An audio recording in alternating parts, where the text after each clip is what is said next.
So magulay, magandang maga, welcome back ng YouTube channel, no. Dito tayo sa bukid ngayon.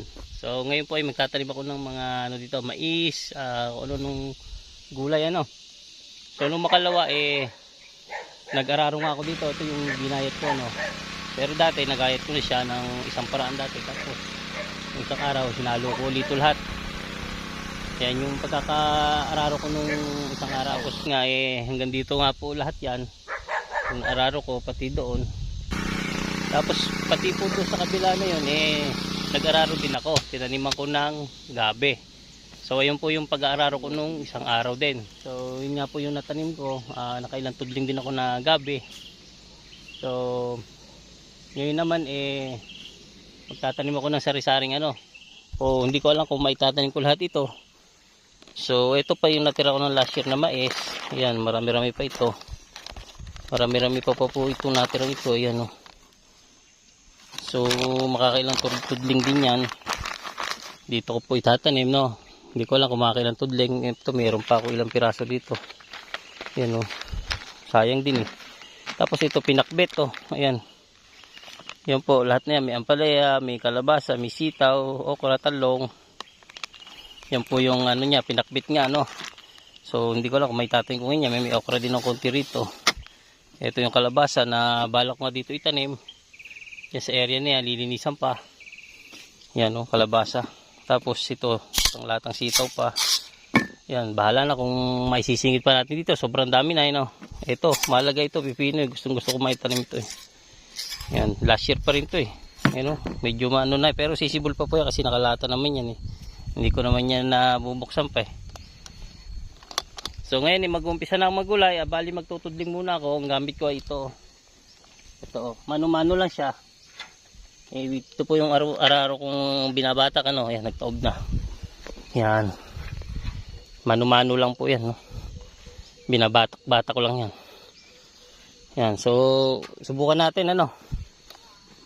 So mag-ano tayo, mag-umpisa tayo sa dulo. Gulay, umpisa ako na magtudling ano. So yan, dito na ako mag-umpisa.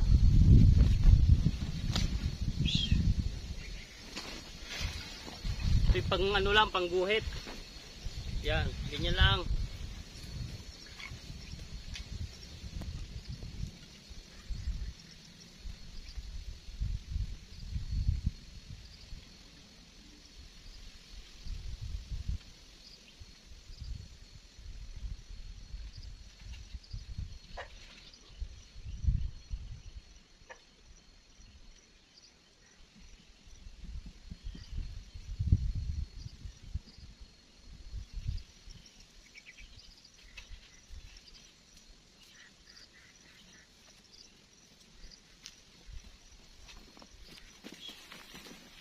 Ito yung tanim ko mga gulay.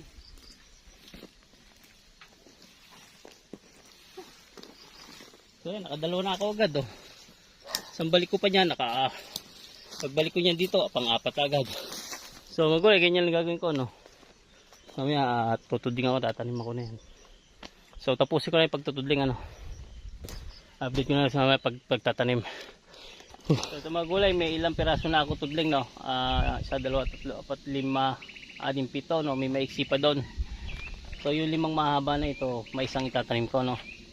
Ito sa gilid okra na lang siguro. Umpisa ko na magtanim. So bali yung tanim may isa-isa lang naman. Ayan. Isa lang naman kung tanim ng mais.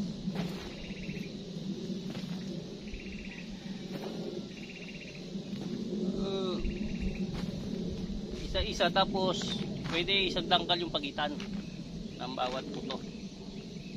So ganun lang naman po.